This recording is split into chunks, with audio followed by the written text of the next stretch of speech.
Hello guys. അപ്പോൾ ഇന്ന് നമ്മൾ ഉറങ്ങി എഴുന്നേക്കാനേ കുറച്ച് ലേറ്റായി കേട്ടോ. കാരണമൊന്നുമല്ല, നമ്മൾ വെളുപ്പിന് 4 മണിക്കാണ് എത്തിയത്.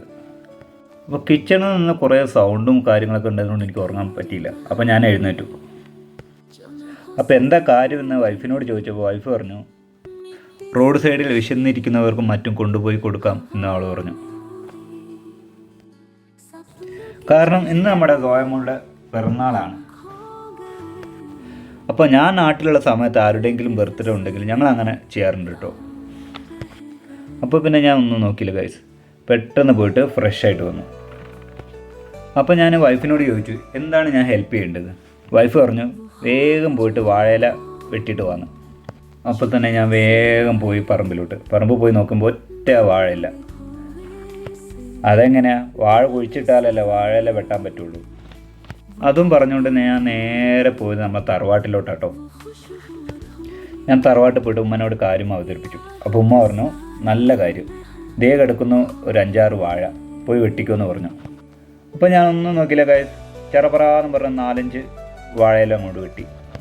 അപ്പോൾ ഞാൻ വാഴയിലായിട്ടൊക്കെ വന്നപ്പോഴത്തേന് വീട്ടിലെ കാര്യങ്ങളെല്ലാം ഓക്കെ ആയിട്ടുണ്ട് കേട്ടോ. അപ്പോൾ നമ്മൾ വാഴയിലൊക്കെ നന്നായിട്ട് കഴുകി വാട്ടിയെടുത്തിട്ട് പൊതിച്ചോറുണ്ടാക്കാൻ വേണ്ടിയിട്ട് വെച്ചിട്ടുണ്ട് കേട്ടോ. പിന്നെ പൊതിച്ചോറുണ്ടാക്കാൻ ഇഫിയാണ് കേട്ടോ നമ്മളെ മുമ്പിൽ നിന്നത്. അവൻ ഇങ്ങനത്തെ കാര്യത്തിലൊക്കെ മുമ്പിലായിരിക്കും ഗൈസ്. പിന്നെ 5 മിനിറ്റും കൂടി തീരുന്ന പണി അവന് ഒരു 20 മിനിറ്റെങ്കിലും ആക്കും. പിന്നെ ഒരാളെയും കൂടി പറയണ്ടോ, ഇതിന് നന്നായി ഹെൽപ്പ് ചെയ്ത ഒരാളുണ്ടായി, നമ്മളെ വെല്ലുമ്മച്ചി. 36 രാവിലെ വന്നിട്ട് ചോറുണ്ടാക്കാനും സാധനങ്ങൾ അരിയാനും പിടിക്കാനൊക്കെ ഒരുപാട് ഹെൽപ്പ് ചെയ്തിട്ടുണ്ട് കേട്ടോ. പിന്നെ നമ്മൾ ചോറിൻ്റെ കൂടെ കൊടുക്കുന്നത് എന്തൊക്കെയാ അറിയോ, മത്തനും മമ്പയറും തോരനാണ് കേട്ടോ. പിന്നെ പയർ തോരനുണ്ട്, പിന്നെ അച്ചാറ്, പിന്നെ അയല പൊരിച്ചത്, പിന്നെ സാമ്പാറാണ് കേട്ടോ.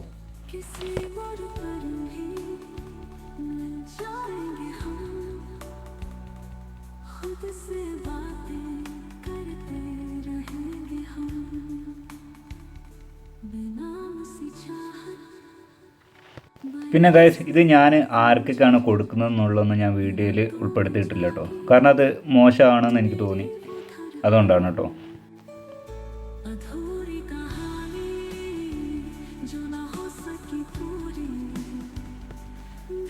ഗൈസ്, അപ്പോൾ ഇതെല്ലാം പാക്ക് ചെയ്തിട്ട് ഞങ്ങൾ ഇറങ്ങാൻ സമയത്ത് നല്ല മഴയായിരുന്നു കേട്ടോ.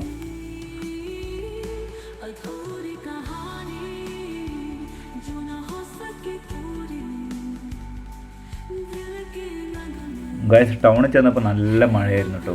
അപ്പോൾ ഇത് കൊടുക്കാൻ വേണ്ടിയിട്ട് ആരെങ്കിലും നോക്കിയിട്ട് ആരും കാണുന്നില്ലായിരുന്നു. കാരണം മഴ ആയതുകൊണ്ട് എല്ലാവരും എവിടെയെങ്കിലും കയറി നിന്നിട്ടൊക്കെ ഉണ്ടാവും. അങ്ങനെ ഞാൻ വണ്ടി സൈഡാക്കാൻ വേണ്ടി സ്ഥലമൊന്നും ഇല്ലാത്തതുകൊണ്ട് തന്നെ ഞാൻ കുറേ ദൂരത്ത് പോയിട്ടാണ് വണ്ടിയും കാര്യങ്ങളൊക്കെ സൈഡാക്കിയത്. പിന്നെ ഒരു 10 പൊതി ഞാൻ എടുത്തിട്ട് ഒരു കവറിലോട്ട് ഇട്ടിട്ട് ഞാൻ ടൗണിൽ കൂടെയൊക്കെ നടക്കാൻ തുടങ്ങി. അപ്പോൾ കാണുന്നവർക്ക് കുറച്ച് പേർക്കൊക്കെ കൊടുത്തു, ബസ് സ്റ്റാൻഡിലേക്ക് പോയി അവർക്കൊക്കെ കുറച്ച് കൊടുത്തു. പിന്നെയും എൻ്റെ കയ്യിൽ ബാലൻസ് ഉണ്ടായിരുന്നു കേട്ടോ. പിന്നെ ബാക്കിയുള്ള പൊതി എന്ത് ചെയ്യുമെന്ന് അറിയാതെ ഞങ്ങളിങ്ങനെ വെയിറ്റ് ചെയ്തിരുന്നു എന്താ ചെയ്യുക എന്നുള്ള രീതിയിൽ. അപ്പോൾ ഷാനു പറഞ്ഞു എന്നാൽ നമുക്ക് ഗവൺമെൻറ് ഹോസ്പിറ്റലിൽ കൊണ്ടുപോയി കൊടുക്കാമെന്ന് പറഞ്ഞു. അങ്ങനെ ഹോസ്പിറ്റലിൽ കൊടുക്കാമെന്ന് വിചാരിച്ചു. ഹോസ്പിറ്റലിൽ പോയി ചോദിച്ചപ്പോൾ പറഞ്ഞു അത് നേരത്തെ പറയണമെന്ന്. അപ്പോൾ പിന്നെ നേരെ നമ്മൾ മീനങ്ങാടി പോയി അവിടെയുള്ള കുറച്ച് ആൾക്കാർക്കൊക്കെ കൊടുത്ത് നമ്മൾ പൊതിയെല്ലാം കാലിയാക്കിട്ടോ.